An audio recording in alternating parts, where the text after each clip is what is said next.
Hello बच्चों, कैसे हो आप सब। बच्चों, आज हम लोग करने वाले हैं क्लास 6 का हिंदी चैप्टर नंबर 10, जिसका बच्चों नाम है भीष्म की प्रतिज्ञा। तो चलिए आज हम लोग भीष्म की प्रतिज्ञा का प्रश्नोत्तर करने वाले हैं।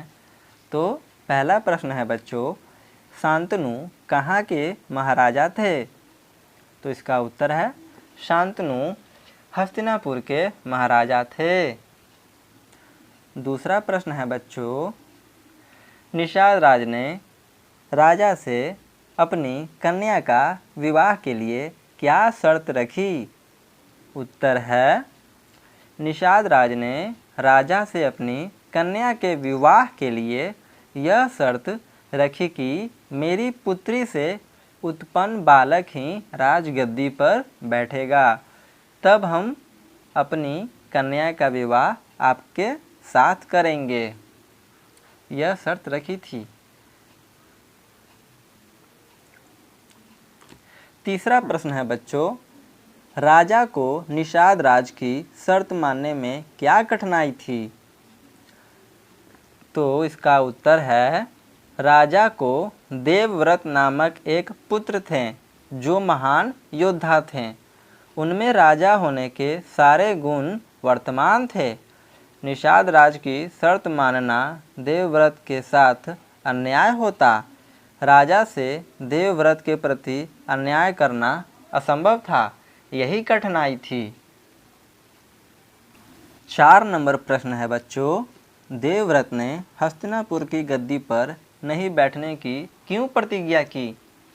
इसका बच्चों उत्तर है देवव्रत महान पितृभक्त थे। वे अपने पिता को उदास नहीं देखना चाहते थे, अतः उन्होंने अपने पिता को दुख दूर करने के लिए प्रतिज्ञा की। बच्चों, 5वां प्रश्न है, देवव्रत का नाम भीष्म क्यों पड़ा। उत्तर है जब देवव्रत ने निषाद राज के सामने भीष्म कठिन प्रतिज्ञा करते हैं कि मैं आजीवन विवाह नहीं करूँगा, उस समय देवताओं ने उनका नाम भीष्म रख दिया। 6ठा प्रश्न है बच्चों, देवव्रत ने दासराज की शर्त क्यों मान ली। सही कथन के आगे सही निशान लगाइए। तो बच्चों, मैं फिर से प्रश्न दोहराता हूँ, देवव्रत ने दासराज की शर्त क्यों मान ली। सही कथन के आगे सही टिक का निशान लगाइए। तो क है वह राजा नहीं होना चाहते थे। दूसरा है ख, उन्हें निषाद राज को प्रसन्न करना था। तीसरा है वह ब्रह्मचारी बनकर यश कमाना चाहते थे। और चौथा है वह अपने पिताजी को सुखी देखना चाहते थे। तो क्या है इसमें चारों वाक्यों में सही है घ, वह अपने पिताजी को सुखी देखना चाहते थे। कौन? देवव्रत, जिसका नाम भीष्म पड़ गया था। देवताओं ने उनका नाम भीष्म रखा था। तो भीष्म जो देवव्रत हैं वह अपने पिताजी को सुखी देखना चाहते थे, इसलिए प्रतिज्ञा कर लिए थे कि वह आजीवन ब्रह्मचर्य का पालन करेंगे। अगला प्रश्न है बच्चों, मिलान करें। तो इसमें दिया हुआ है, तो मैंने सीधा बच्चों इसका उत्तर लिख दिया है। तो शांतनु कौन थे। शांतनु जो थे हस्तिनापुर के सम्राट थे, हस्तिनापुर के राजा थे। भीष्म हस्तिनापुर के युवराज थे। कौन थे? युवराज थे। दासराज निषादों के राजा थे।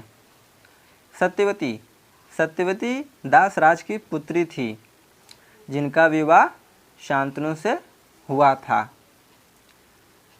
अगला प्रश्न है बच्चों, पाठ से आगे।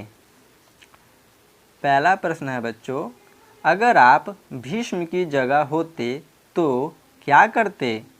इसका उत्तर है बच्चों, अगर भीष्म की जगह मैं होता तो वही काम करता जो भीष्म ने किया, क्योंकि हर पुत्र बेटा अपने पिता की खुशी चाहता है। बच्चों, पुत्र का मतलब बेटा होता है।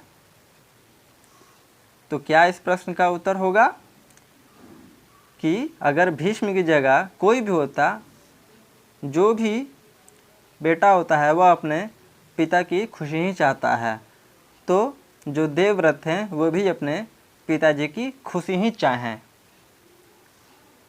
अगला प्रश्न है बच्चों, इस एकांकिकी का कौन सा पात्र आपको अच्छा लगा, क्यों, ये बताइए। तो मुझे जो अच्छा लगा बच्चों, इस एकांकी के पात्रों में देवव्रत मुझे अच्छा लगा, क्योंकि अपने पिता की खुशी के लिए उन्होंने सब कुछ त्यागने की प्रतिज्ञा कर ली थी। तो देवव्रत बच्चों मुझे बहुत अच्छे लगे, उनका जो कर्म था मुझे बहुत अच्छा लगा। अगला प्रश्न है, हस्तिनापुर को वर्तमान में क्या कहा जाता है। तो हस्तिनापुर को वर्तमान में पिरली कहा जाता है।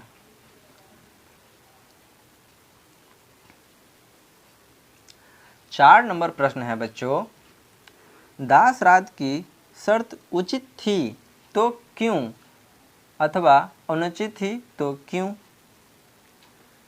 ये पूछ रहा है। तो इसका उत्तर है, दासराज की शर्त उचित ही था, क्योंकि अगर बिना शर्त के यदि शांतनु से सत्यवती का विवाह होता तो राजगद्दी के लिए कलह अवश्य होता। अतः हस्तिनापुर को कलह का केंद्र होने से बचाने के लिए उसने शर्त रखी। मतलब बच्चों, जो दासराज थे वो शर्त इसीलिए रखें क्योंकि भविष्य में लड़ाई युद्ध नहीं हो, आपसी में दोनों भाइयों में युद्ध नहीं हो।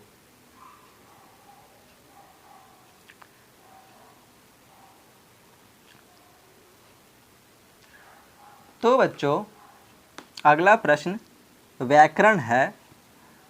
प्रश्न एक है, वाक्य प्रयोग द्वारा अंतर बताइए। तो क है कुल।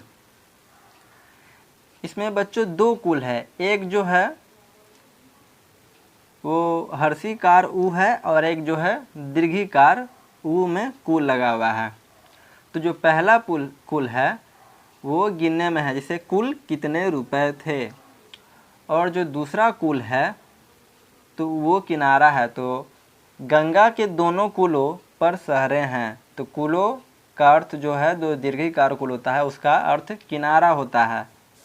तो गंगा के दोनों कुलों किनारे शहर पर हैं, मतलब किनारे पर शहर स्थित हैं। ख है बच्चों सौभाग्य। तो मदन सौभाग्यशाली व्यक्ति है। क्या है? मदन सौभाग्यशाली व्यक्ति है। और दुर्भाग्य में क्या वाक्य है? पिता के मरने के बाद मदन का दुर्भाग्य आरंभ हो गया। तो सौभाग्य और दुर्भाग्य में यही अंतर है बच्चों, जो हम इस वाक्य के माध्यम से आप लोग को समझाने की कोशिश किया हूँ। अगला प्रश्न है बच्चों, अस्त्र और शस्त्र, इनमें क्या अंतर है? मतलब यही बताने की कोशिश है। तो अस्त्र बाण फेंककर चलाने वाला अस्त्र है।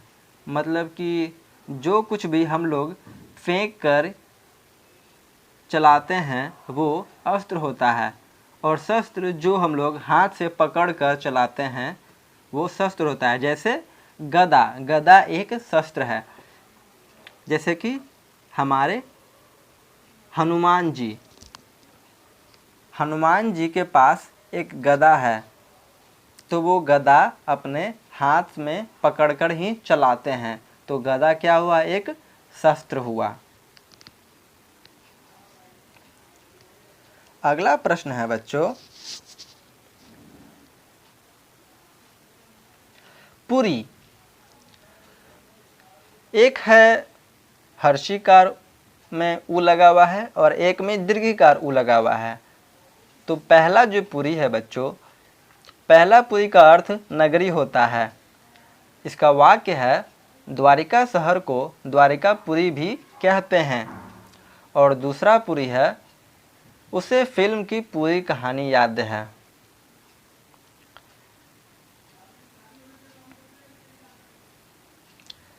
अंगा सेवा है और दूसरा शुश्रूषा है।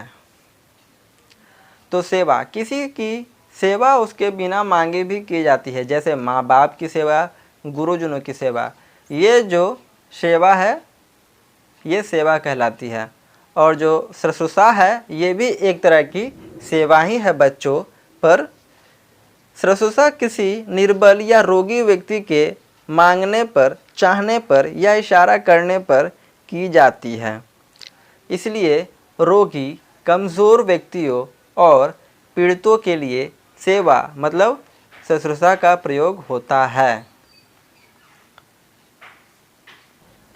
दूसरा प्रश्न, निवास स्थान में योजक चिन्ह लगे हुए हैं। इस तरह के प्रश्न अन्य उदाहरण पाठ से चुनकर लिखिए। तो बच्चों इसका उत्तर है निवास। निवास का उत्तर है बच्चों स्थान। नारी, नारी को रत्न। सूर्य, सूर्य का चंद्र। भरत, भरत का कुल। भीष्म, तो भीष्म कौन थे बच्चों? देवव्रत ही थे। देवता, देवता तुल्य। स्नेह, स्नेह हो गया उत्तर इसका सूत्र। और साफ का बच्चों साफ ही होगा। तीसरा प्रश्न है बच्चों, उदाहरण के अनुसार लिखें। मतलब बच्चों इसमें जो शब्द दिया हुआ है उसके जैसा ही और शब्द हमें लिखना है। तो पहला प्रश्न है बच्चों महाराज। तो महाराज से क्या होगा मिलता जुलता शब्द? तो हो गया युवराज, निषादराज और दासराज। सत्यवती, तो सत्यवती का उत्तर है क्या होगा इससे मिलता जुलता? मायावती, कर्णवती और सौभाग्यवती। हस्तिनापुर, इसका होगा जयपुर, मणिपुर और दानापुर। द्वारपाल, द्वारपाल से मिलता जुलता शब्द क्या है? शंखपाल, धर्मपाल और देवपाल। अगला है रामचंद्र। तो रामचंद्र क्या है मिलता जुलता वाक्य? श्यामचंद्र, हरिचंद्र और पशु रामचंद्र। राजरानी, तो इससे मिलता जुलता शब्द क्या है बच्चों? महारानी, रूपरानी और युवरानी। इंद्रपुरी, तो इंद्रपुरी का है जनकपुरी, धर्मपुरी और रामपुरी। अगला प्रश्न है बच्चों कुछ करने को। पहला प्रश्न है बच्चों इस एकांकिकी का अभिनय बाल सभा में कीजिए। मतलब बोल रहा है कि ये जो कहानी थी हमारी भीष्म की प्रतिज्ञा, तो उसमें से कोई भी किरदार का एक छोटा सा नाटक करना है जो अपने दोस्तों में ही करना है, दोस्तों के बीच में करना है। तो वे आप सब स्वयं कर सकते हैं, छात्र स्वयं करेंगे। अगला प्रश्न है बच्चों महाभारत के कुछ महारथियों का नाम पता कीजिए। तो महाभारत में सबसे पहले जो महारथी हैं वो हैं श्री कृष्ण, अर्जुन, भीष्म पितामह भी थे, महारथी थे, युधिष्ठिर, दुशासन, अभिमन्यु, भीम, नकुल, सहदेव, कर्ण। ये सब हमारे महाभारत के महारथी थे बच्चों। आपको और भी कुछ पता है जो मुझसे छूट गया हो तो वो भी नाम आप इसके उत्तर में लिख सकते हैं। बच्चों इसी के साथ हमारा भीष्म की प्रतिज्ञा चैप्टर का प्रश्न उत्तर खत्म होता है। बच्चों इस प्रश्न उत्तर से संबंधित कुछ भी आपको पूछना हो तो हमारे वीडियो के कमेंट बॉक्स में ज़रूर पूछें। बच्चों, अगर ये वीडियो आपको अच्छी लगी हो तो इस वीडियो को लाइक कर दें, अपने दोस्तों में ज़रूर शेयर करें और हाँ बच्चों, हमारे चैनल को सब्सक्राइब करना ना भूलें ताकि आपको हर वीडियो का नोटिफिकेशन आपके फ़ोन पर जा सके। तो बच्चों, हम लोग मिलते हैं अगले वीडियो में। तब तक के लिए आप घर पे रहिए और सुरक्षित रहिए।